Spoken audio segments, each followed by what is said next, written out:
I grew up in a pretty poor household. When you grow up poor, you learn not to waste anything or take anything for granted. At least that's why I tell my wife, who's constantly nagging me, take care of my hoarding issue. Certain habits follow me even as I became an adult with a steady job. I still make sure to squeeze the last bit of toothpaste from the tube. I tend to ignore the expiration dates on aspirin and Benadryl. And I still try to solve all my problems with duct tape that I dug out of a bin at a nearby hardware store. That of course won't clean up the garage full of junk I have, as Janae calls it. People think the dumpster diving is shameful or embarrassing, but that couldn't be further from the truth. I learned very quickly from a young age that people are inherently wasteful. Grocery stores throw out products that are close to expiration dates, college move-out dates or treasure troves for TVs and organized bins. I've accidentally come across rare jewelry from yard sales, where families were tossing their dead grandmother's belongings. You get the picture. Just as a disclaimer, not everything you find in a dumpster is edible or even valuable. Sometimes you get moldy fruit, blackened vegetables, slightly open bags of chips, mattress with bed bugs, and furniture beyond repair, and you just have to let those go. You eventually learn the difference between one man's trash and another man's treasure. But some things you find in the dumpster have unexplained origins. I found some weird things through the years, and I believe the subreddit would appreciate them. I'll start off with something that gave me nightmares for a week. Janae forced me into the garage and told me she wouldn't let me back in the house until at least a corner of the garage was completely clean. Looking at the mess, cluttered garage gave me a headache, but I suppose it was a headache I started. I will admit I do have a hoarding problem, and it was only made worse by years of accumulating things from various dumpster dives. I shifted through boxes and boxes of baseball cards, old sneakers, rollerblades, and a raggedy clothes, all the while asking myself if any of these items brought me joy. The answer was no. Most of these items were pretty much junk that I thought would be useful at some point. After a few hours of sorting through stuff, I finally happened across something interesting. At the point of the very bottom of the pile was an old vintage Polaroid camera and the original packaging and everything. This one brought up a lot of memories. My first girlfriend, Sally Mae, my first kiss, and my first breakup. I found this in '06 in a dumpster bin behind a local camera store. I snuck behind the store to scout through its bins out of sheer boredom and curiosity and seemingly hit gold. And between the black garbage bags was a Polaroid camera. It looked to be in good condition and it was in its original packaging and everything. I figured this would be a nice birthday gift for Sally, who just happened to want a camera. And to put the icing on the cake, a bunch of new film was tossed in too, next to the Polaroid. It was the perfect, or so I had thought. Sally was ecstatic. She had been wanting a nice Polaroid for a long time. She didn't need to know I basically got it for free. She wanted to use it right away. So we drove to the nearby beach to take some pictures. Charlie, look here. Sally quickly snapped a picture of me while the cold beach water lapped at my feet. I wasn't ready, I laughed. She pulled the film from the slot and began to shake it. Take some of me, she demanded, pushing the camera into my hands. I snapped a few photos of her with the ocean in the background. We took random pictures of the scenery. We even turned the camera and tried to take a small selfie before this time. This was the time before iPhones and selfies even became a thing.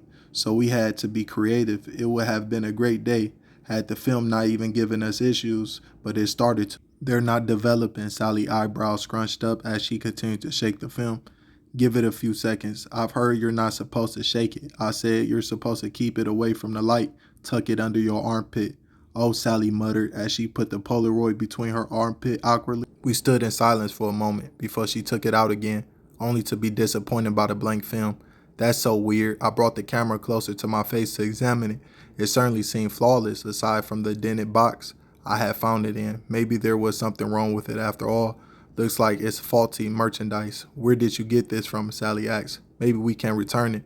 Oh, you know, the camera store on the corner of Main and Maple. You mean Fred's Cameras and Imaging? Sally seemed confused. Charlie, that place closed down a few months ago. Huh? No way, I was just there yesterday. Yeah, Fred and my dad are buddies. He had to close the shop down because of rat infestation from the Italian place next door. It's pretty much just an empty storefront. After a long conversation, Sally figured it out that I didn't in fact buy the camera, and I was forced to admit the truth, that I found it behind the store in a garbage bin, and I lost my girlfriend that day. In a bit of my pride, I gained a broken camera and useful knowledge of never regifting a dumpster find, or I'll lose my girl again. The strangest thing was I distinctly remember seeing someone behind the cash register though, the glass windows of the store. It wasn't Fred, but there was definitely someone there, and the store didn't look empty at all. In fact, it looked like it was still in business. I remember I had to be sneaky about going to the bins behind the store because I didn't want to be caught. But when I went back later that day, the store was indeed empty and the bins were completely barren as well.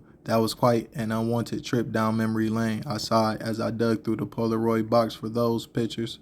After a distinguished date, I had stashed the Polaroid and the Blake films into a box and shoved it where the light didn't shine. I never wanted to look at them again, but I figured I may as well try to check if they had magically developed over the years, give myself something to laugh at or to cringe over. The films weren't blank anymore. I did a double take, confused as hell. As I scanned the films, I knew my memory wasn't failing me. These films were blank when we checked on the beach, and they were mostly definitely blank when I shoved them into the box those years ago. They were faded and dusty, but they were reminiscent of the pictures we took that day. The picture of me being caught off guard, the pictures of Sally posing, the selfie of us, but they weren't just quite right. There was no ocean in the background. In fact, it didn't seem like there was an ocean at all. Instead, the film showed something strange. The picture of me caught off guard seemed blurred out, and all you could see was a vague silhouette against the hazy background, almost like a sunset, even though there was no sun. The beach of a sunny afternoon was gone. I would have chalked it up to a faulty film if it weren't the fact that I was there at that time, and her facial expressions began to look increasingly concerned. I distinctly remember her laughing for the photos, and the concerned expression on her face in the photographs were beginning to send chills down my back. The selfie of us were more focused on frowning Sally, with more her face blurred out to the side. All the pictures were definitely from that day, yet they were also different at the same time. I grabbed the camera, turning it around to examine it from different angles. It looked just as new as it did when I gave it to Sally, save for the dust that had accumulated on the surface. I peered into the lens, shook it around a bit, opened the battery compartment. Nothing had changed. I pressed a button on the Polaroid in an attempt to see if it still worked, and in my surprise, it actually began to print out a picture. But before I could put it down, more pictures suddenly spat out of the camera. I struggled to keep the pictures from scattering across the floor. The Polaroid and the photographs were everywhere. I figured maybe the camera was backed up on photos, if that was even possible. But after all this time, when no one had used it in years, the camera seemed to be on auto capture mode as it was finally spent the last of its film, and I heard a strange winding down sound.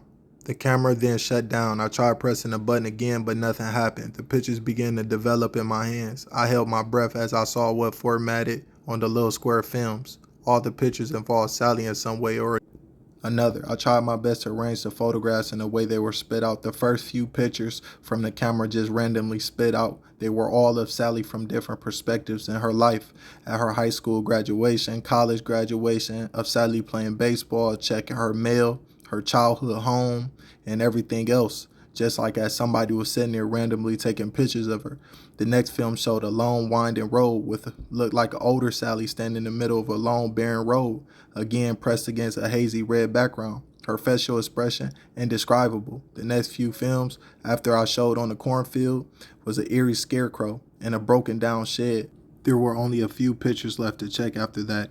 I even went through everything again, and I was terribly wrong. I pressed on, and I really wish I hadn't. The ninth film showed Sally sleeping on what it looked like a haystack, with her hands, feet, and tied, and her mouth gagged with a cloth. The 10th picture showed her awake and terrified, the flash of the Polaroid illuminating her features and accounting for every horrified detail.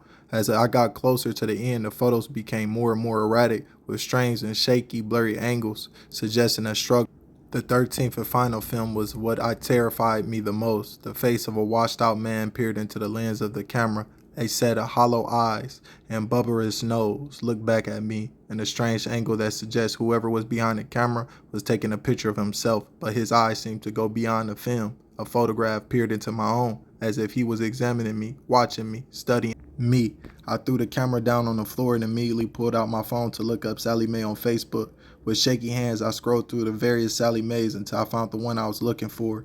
I moved away from the small town to start my own family. I fell out of contact with a lot of my friends, such I had no idea what was going on with their lives. I decided this was worth reconnecting with an ex-girlfriend over to try to figure out what these photographs were about to make sure she was okay. There were definitely sinister forces at play here.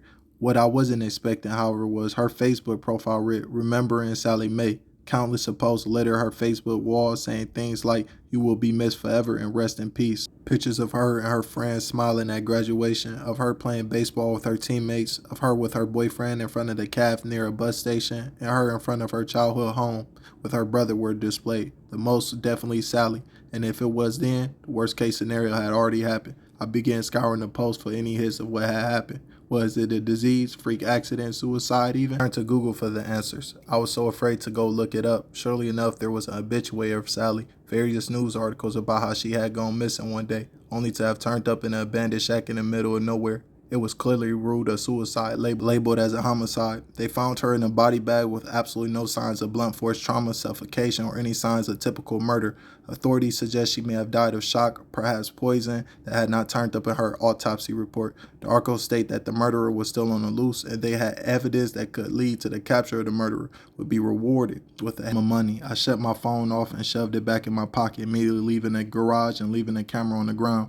I need to gather myself and process everything that I had just seen. The shack Sally was found in looked exactly like the one on the internet next to the windmill. There was falling apart. A picture of the road directly aligned with the Polaroid I had. Anyone with half a brain would just pin the blame on me for having such questionable photos of Sally in the first place, and I would have no actual explanation to give him. No one would even believe my story. I knew I had stumbled across something I wasn't supposed to see, and also knew I had to get rid of everything.